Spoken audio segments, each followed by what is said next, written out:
दोस्तों का शुक्रगुजार हूँ कि उन्होंने इस हमारे इशू को अच्छे तरीके से नेशनल लेवल और इंटरनेशनल लेवल के ऊपर हाईलाइट किया। और आज मैं अपने घर पे इन सबको यहाँ पे वेलकम भी करता हूँ और उनको हमारे इस इशू को सही तरीके से हाईलाइट करने पर, मेहनत करने पर मैं पाकिस्तान हिंदू काउंसिल की तरफ से जो दोस्त, जो मीडिया के कोलीग्स जो इस इवेंट को और इस धरने को जिस पॉजिटिव वे में इंसानियत के नाते जिस तरीके से हाईलाइट किया है, मैं पाकिस्तान हिंदू काउंसिल की तरफ से उनको एप्रिसिएशन सर्टिफिकेट भी जो है वो दूंगा अभी। मगर साथ में मैं ये ज़रूरी समझता हूँ कि ये जो इशू है वो अभी शुरू हुआ है, तो इसका एंड जो है वो पॉजिटिव होना चाहिए। हमारी आगे की प्लानिंग क्या है, उस हवाले से मैं अपने लोगों को आपकी तरफ से मैं सारा ब्रीफ करूं। इस वक्त पहले तो मैं अपनी कम्युनिटी के लोग जो आज 90% के करीब जो है वो कुछ इलाकों में पहुंच गए हैं, मगर अभी भी बदीन, ठट्टो, थरपारकर से जो गाड़ियां हैं अभी भी रास्ते में हैं, वो अभी तक पहुंची नहीं। अभी 1-2 घंटे में पहुंचेंगी।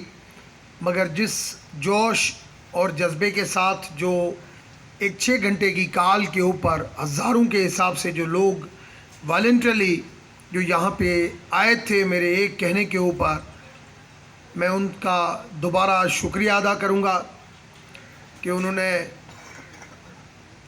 जिस किस्म की जोश और जज्बे के साथ एक इंसानियत के नाते इस इशू के ऊपर मेरी एक आवाज़ पे इकट्ठे हुए यहाँ पे। और उनको रास्ते में आने में जाने में मैंने सबसे ज़्यादा कोशिश की कि उन लोगों को तकलीफ़ नहीं हो, मगर फिर भी उनको अगर कोई तकलीफ़ हुई हो तो मैं उसके लिए उन अपनी कम्युनिटी से क्षमा मांगता हूँ। आज मेरे साथ श्रीमती मुखी जो बैठी हुई है अभी इस वक्त मेरे साथ, ये उस बदनसीब ख़ानदान की एक बेटी है जिस ख़ानदान मतलब पूरे ख़ानदान को इस तरीके से ऐसे ख़त्म कर दिया गया कि बेरहम को इतना रहम नहीं आया कि इसके अंदर भी वही सांस है खुदा की तरफ से जो सिर्फ लेने का हक खुदा को है, भगवान को है, किसी इंसान को नहीं है। मगर 11 के 11 लोगों का जिस तरीके से मर्डर किया गया, तो जब ये धरना ख़त्म हुआ मुझे इंतज़ामिया का बहुत ज़्यादा प्रेशर था कि यहाँ पे 10-12 हज़ार लोग आपकी हिंदू कम्युनिटी के इस्लामाबाद की सड़कों पे, इस्लामाबाद के इस डिप्लोमेटिक एनक्लेव के सामने इतना बड़ा धरना, इतनी सिक्योरिटी, सारा हमारा सिस्टम मफलूल लगा पड़ा है। और आप खुद कानूनदान हैं और आप लॉ मेकर हैं और आपको कम से कम इस चीज़ का एहसास होना चाहिए कि रोड बंद पड़े हैं तो आप इसको जल्द ख़त्म करें। मैंने इंतज़ामिया से तावन किया, अपने लोगों को भी रिक्वेस्ट की कि इस धरने को जो मेन मकसद था वो हमारा एहतजाज रिकॉर्ड कराना था कि हम इंडियन हाई कमीशन को खुद बराह रास्त अप्रोच करें कि हिंदू कम्युनिटी, हिंदू मेजॉरिटी मुल्क से अपने लिए इंसाफ मांग रही है कि 11 लोग जो पाकिस्तानी नेशनल हैं उनके खून का हिसाब दो। और वो एहतजाज हमें कानून नहीं तोड़ना चाहिए था, मगर लोगों के जज्बे की वजह से, अपने हक़ की वजह से हम जो बैरियर्स थे वो क्रॉस करके हम डिप्लोमेटिक एनक्लेव के अंदर बिल्कुल गए। इंडियन हाई कमीशन के पास जाके और उनके स्टाफ ऑफिसर जो खिड़की के ऊपर बैठे थे, उन खिड़की के अंदर भी हमने उनके वो जो हमारा रेजोल्यूशन था, जो हमारी डिमांड्स थी, वो हमने उस खिड़की में भी दी। मगर साथ में हमने जो डिमांड्स वो और डिप्लोमेसी को दिखाने के लिए उनकी दीवार के ऊपर भी वो रेजोल्यूशन हमने लगाया, जिस डिमांड के अंदर हमारा ये था कि हमारा हक है कि 11 लोगों के खून का हिसाब दें, पाकिस्तान एम्बेसी को एक्सेस दें, एफआईआर कापी शेयर करें, फेयर इन्वेस्टिगेशन के लिए हमें उसमें इन्वॉल्व करें, पोस्टमार्टम रिपोर्ट शेयर करें, और जो हमारे हिंदू पाकिस्तानी जो वहाँ पे रहते हैं उन पाकिस्तानियों का भी क्या हाल है वो भी हमारी एम्बेसी से शेयर होना चाहिए, हमें उनकी एक्सेस मिलनी चाहिए, और ये हमारा कानूनी हक है। और साथ में मैंने अपने रेजोल्यूशन में ये भी बात की है कि बीइंग ए सनातन धर्म फॉलोअर, हिंदुज़म का फॉलोअर, मैं ये समझता हूँ कि हिंदुज़म की जो टीचिंग है वो पीस है, इंटरफेथ है, हार्मनी है, इंसानियत है, गुड ह्यूमन बींग्स है, मगर इंसान के आवाज़ को दबाना नहीं होता है, जो कश्मीर में हो रहा है। मैं समझता हूँ ये रियासत की पॉलिसियों के ऊपर बहुत बड़ा क्वेश्चन मार्क है। जो हमेशा बात करते हैं, जब भी स्पीच करते हैं तो जय श्री राम का नारा लगाते हैं। मैं हमेशा इस चीज़ को, क्योंकि मैंने पाक कुरान शरीफ भी पढ़ा है, मैंने बाइबल भी पढ़ा है, मैं हिस्ट्री का स्टूडेंट भी हूँ, उसके ऊपर लिखता भी हूँ, रोज़ाना भगवत गीता भी पढ़ता हूँ, रामायण भी पढ़ता हूँ। मैं समझता हूँ नेक काम करने से पहले या कभी किसी काम की शुरू से पहले, अगर आप, मैं अपने सियासी लीडरों को भी कहता हूँ जो हमेशा जब बात करते हैं तो कोई आयत या कोई खुदा का नाम बहुत बड़ा लंबा लेते हैं, लंबा लेके और फिर स्पीच करते हैं। इसी तरीके से जैसे हमारे पास वहाँ पे अपना, अगर देखा जाए इंडिया में, तो वहाँ पे भी आप देखें कि जब नरेंद्र मोदी साहब स्पीच करते हैं वो भी ऐसे शुरू करते हैं, भगवान का नाम लें या खुदा का नाम लें, थोड़ा लें या ज़्यादा लें, मगर आपका जो कंटेंट्स होना चाहिए वो इंसान से मोहब्बत के अल्फाज के हवाले से सच होना चाहिए, हमदर्दी का होना चाहिए, तमीज़ और तहज़ीब के दायरे में होना चाहिए।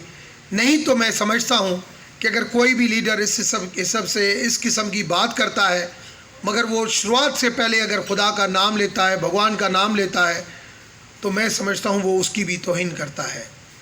ये चीज़ें गलत है। मैं अगर एक काम करूँ जिसके नाम पहले लूँ जय श्री राम, और उसके बाद में फिर जो है वो गालियाँ बकूँ और ये मेरा जो कंटेंट हो वो सही नहीं हो, वो गलत है। तो कम से कम जहाँ पे भी मालिक का नाम लिया जाए तो उसकी शुरुआत अच्छी करनी चाहिए। तो मैं प्राइम मिनिस्टर नरेंद्र मोदी साहब से ये मुखातब हूँगा कि आप जैसे राम का नाम लेके आप अयोध्या मंदिर बनाने गए, मुझे कुछ दिन पहले वहाँ से फ़ोन आया उनके लीडरों का कि हुकूमत की ख्वाहिश है कि डॉक्टर रमेश अयोध्या मंदिर आए, विज़िट करें। मैंने कहा मैं राम का भगत हूँ, मगर मैंने कहीं पे ये नहीं पढ़ा कि अल्लाह का घर मिटा के और भगवान का घर बनता है।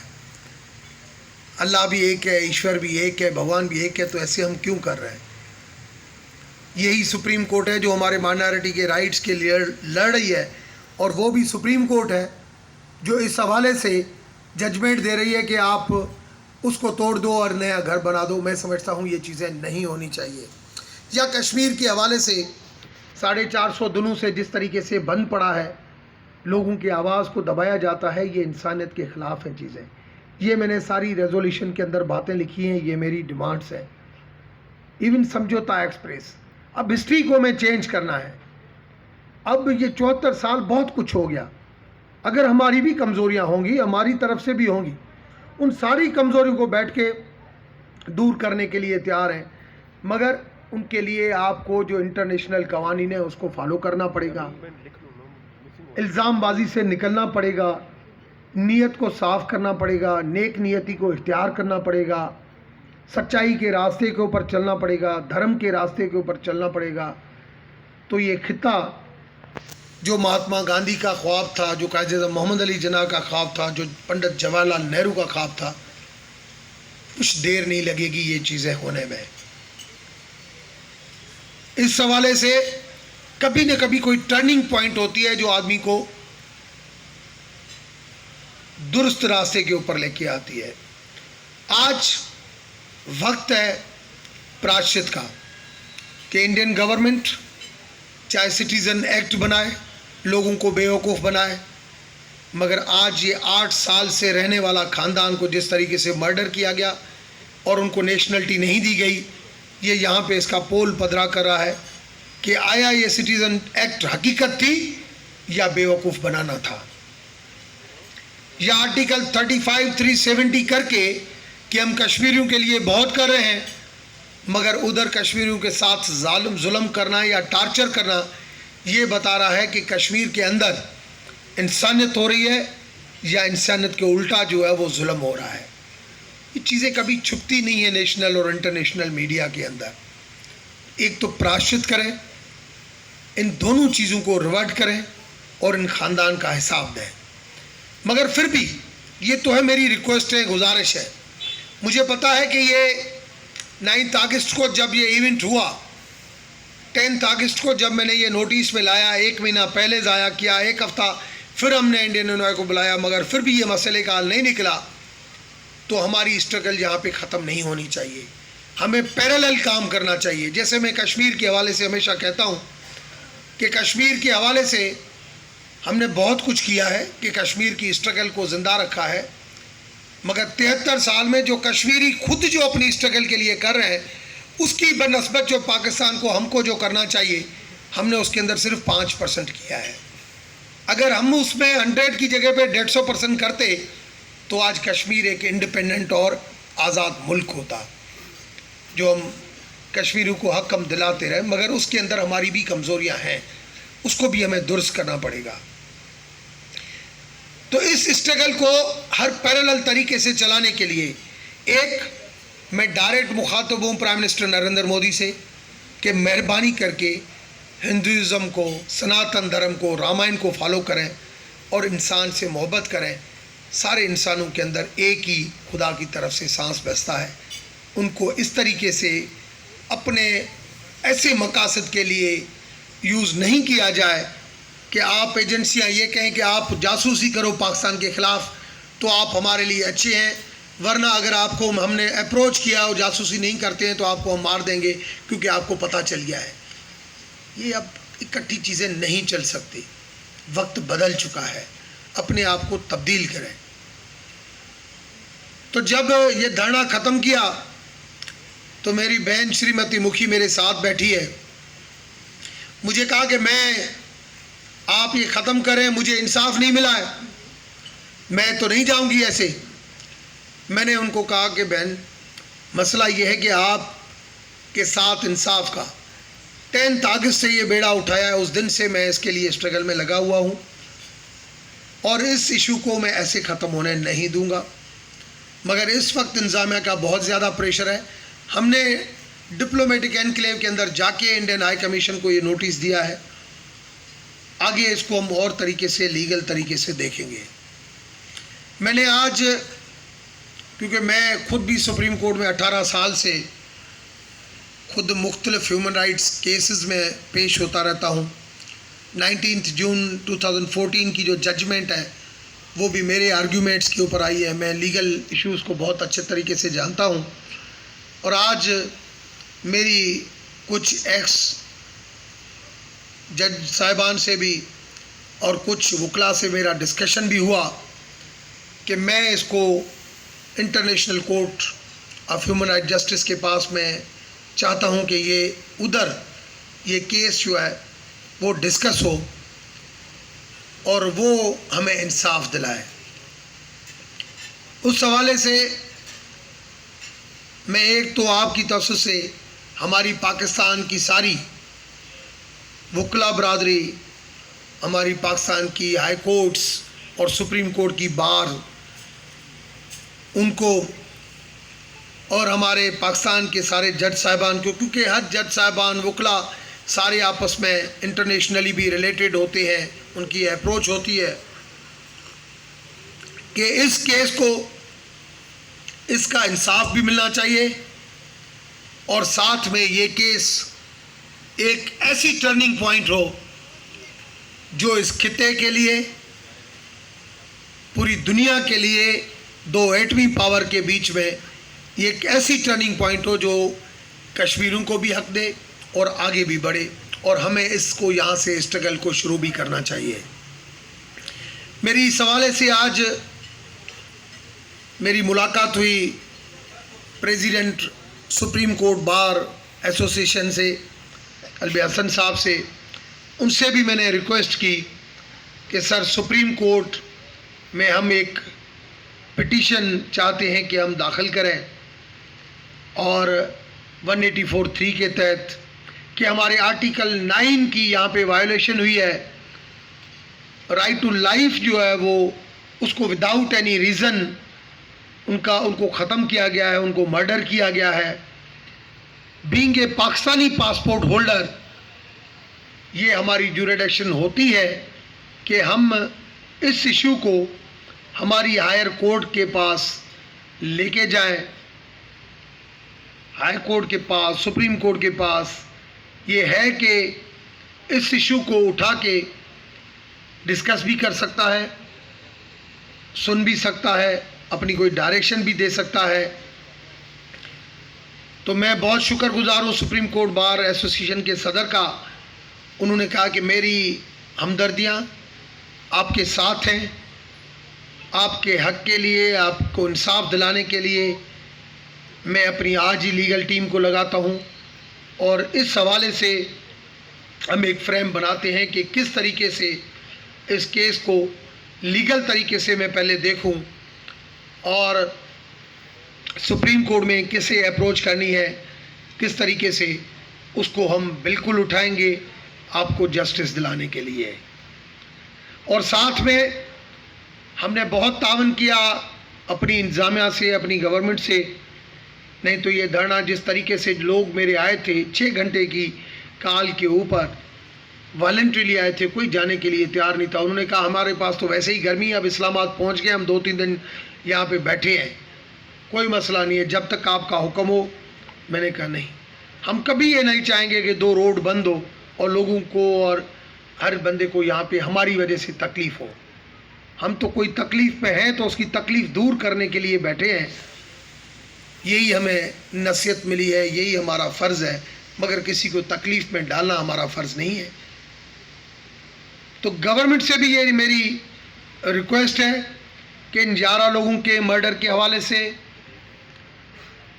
गवर्नमेंट खुद इंटरनेशनल कोर्ट में ये केस, क्योंकि बीइंग ए पाकिस्तानी पासपोर्ट, ये आर्टिकल 9 की जो वायोलेशन हुई है वो वहाँ पे अपना एक फोरम बनाए, इस केस को टेकअप करें, क्योंकि हमें इंसाफ इंडिया से लेना है, मगर जो भी इंसाफ लेना है वो अपनी गवर्नमेंट के थ्रू लेना है।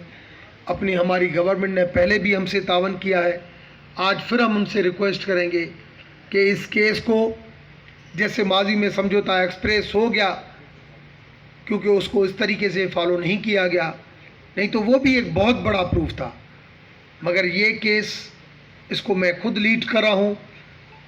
और ये कह रही है मेरी बहन कि मैं तब तक नहीं जाऊँगी जब तक आप मुझे इंसाफ नहीं दिलाओगे, मैं इधर आपके घर पे बैठी रहूँगी।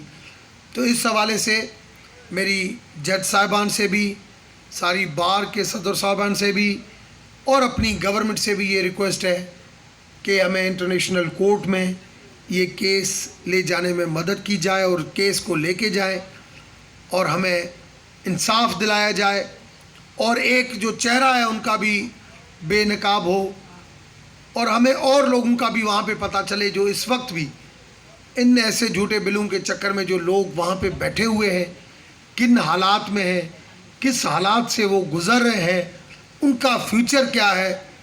और मैं आज फिर अपनी गवर्नमेंट को भी कहता हूँ और वहाँ पे लोगों या अपनी बिरादरी को भी कहता हूँ कि हमारे धर्म में धरती माता का दर्जा रखती है, माँ का दर्जा रखती है। आप लोग आज भी यहाँ पे वापस आएँ, हम आपको दिल की गहराइयों से वेलकम भी करेंगे और आपका टेक केयर भी करेंगे। कुछ लोग मुझे कहते हैं कि डॉक्टर साहब हमारे साथ पाकिस्तान में भी ये इशू है। मैंने तब भी कहा था, मैंने कहा 5% एलिमेंट्स हर जगह पे मौजूद रहते हैं। मैं वहाँ पे उन लोकल जो वहाँ पे तंजीमें विश्व हिंदू परिषद वगैरह RSS वगैरह, मैं उसकी इतनी बात नहीं कर रहा, मैं वहाँ पे बात रियासत की कर रहा हूँ। अगर उन तंजीमों की बात की जाए तो वो तो दूसरी कम्युनिटी को तो ऐसे समझते हैं कि हमारे दुश्मन हैं। ऐसे 5% इधर ऐसे एलिमेंट्स यहाँ पे भी होंगे, मगर रियासत की जवाबदारी, आप मुझे देखेंगे इतना बड़ा लोगों का कानवाय था पूरे पंजाब के अंदर, सिंध के अंदर, मतलब जिस तरीके से सिक्योरिटी फोर्सेस हमारी गाड़ियों के हवाले से, प्रोटेक्शन के हवाले से जहाँ जहाँ खड़े होते थे, हर जगह पे उनको टेंशन था कि मेरे हमारे प्यारे पाकिस्तानी जा रहे हैं और उनको रास्ते में कहीं पे तकलीफ़ नहीं हो। ये मोहब्बत का अंदाज़ जो है ना वहाँ पे वो देखना चाहिए। तो रियासत की ये जवाबदारी होती है। मैं चाहूँगा कि आपके सामने श्रीमती भी बताए कि ये क्या चाहती है, कि वो भी आपके सामने जो है उनका भी मौक़िफ़ आए। मैंने तो उनको कहा है कि इसमें थोड़ा सा टाइम लगेगा, आप टाइम दें। वो कहती है नहीं, मेरे लोगों के साथ, मेरे घर के साथ, मेरे बाप माँ भाई बहन भांजे भतीजे सारे इसको, और उनका चेहरा तक हमें देखने नहीं दिया, हम कैसे ये भूल सकते हैं। हमें इंसाफ चाहिए और आप ही पाकिस्तान हिंदू काउंसिल के सरपरस्त आला हैं, आप ही दें। 2 मिनट इनको मैं कहूँगा कि खुद भी ये बात करें। क्या है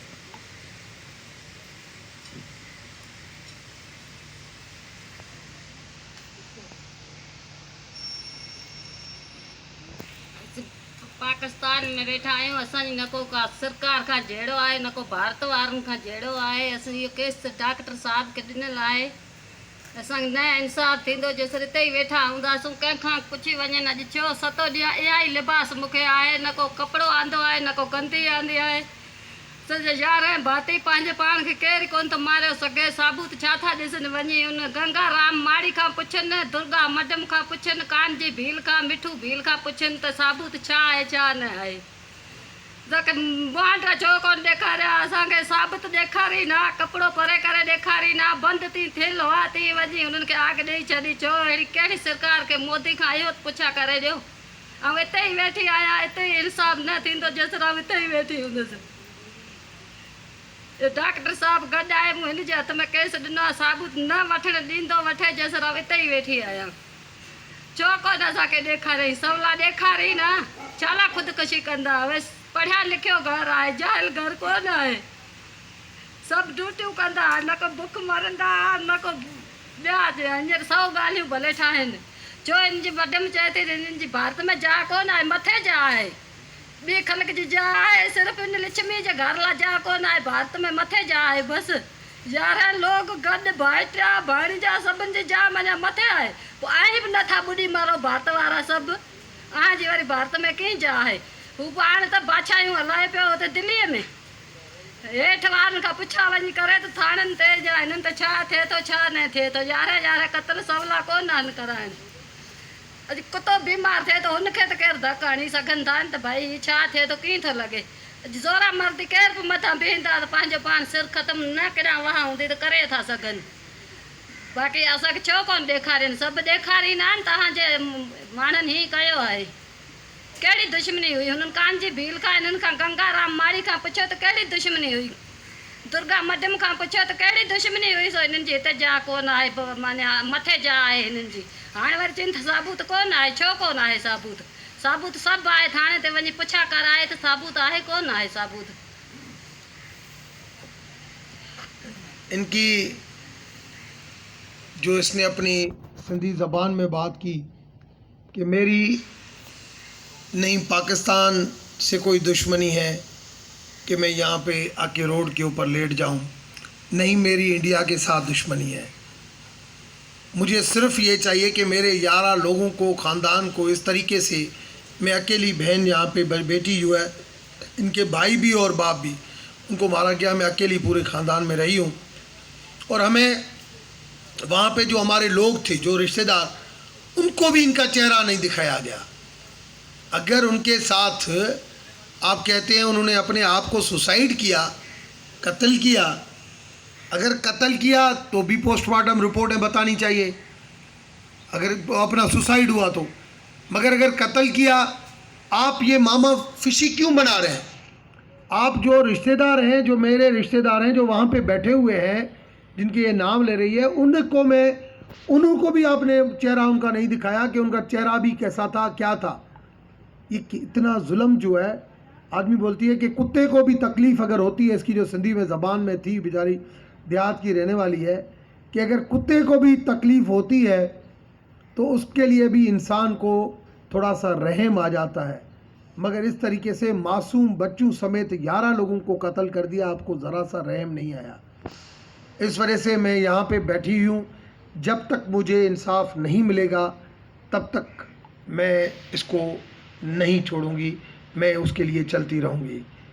मैं अम्मा के साथ आपकी इस मीडिया की तरफ से आज भी ये वचन कर रहा हूँ, और जो जिस चीज़ का आप वायदा बोलते हैं, मैं संस्कृत में इसको वचन कहता हूँ कि जहाँ पे भी एक कमिटमेंट करता हूँ, उस कमिटमेंट को ज़रूर पूरा करता हूँ। और there is will there is a way जो बड़े कह कर गए हैं। अगर आदमी नेक नियति के साथ किसी भी इशू को अगर उठाए तो वो आखिर में मंजिल पे ज़रूर पहुँचती है, मगर उसके अंदर सच्चाई शामिल हो तो जब हमारी सच्चाई शामिल है तो मंजिल जल्द पा लेंगे। ये इनको बेनकाब हम करेंगे। इंटरनेशनल कोर्ट ऑफ सच्चाई अगर मुखे मारनी हो जद मुखे सरे हम मारे को आए छे देश बस। इंटरनेशनल कोर्ट ऑफ जस्टिस के पास लीगल टीम से हम मुशावरत कर रहे हैं किस तरीके से जाएंगे, सुप्रीम कोर्ट के थ्रू भी। मगर मैं साथ में अपनी गवर्नमेंट को भी ये रिक्वेस्ट करूँगा कि वो भी इसको देखे, और जल्द आगे किस पैनल से जाएंगे, कैसे करेंगे, हम इसके लिए जल्द दोबारा आपके सामने 1-2 दिन में आएंगे, आपको दोबारा बताएंगे कि किस तरीके से ये केस जो 2 दिन से ये चल रहा था कि ये केस जो है वो अब नोटिस होंगे। अगर इनको ऐसे नोटिस में चीज़ें आती तो हमने इधर बोर्ड भी बड़े लगाए हुए हैं सेरिना के बाहर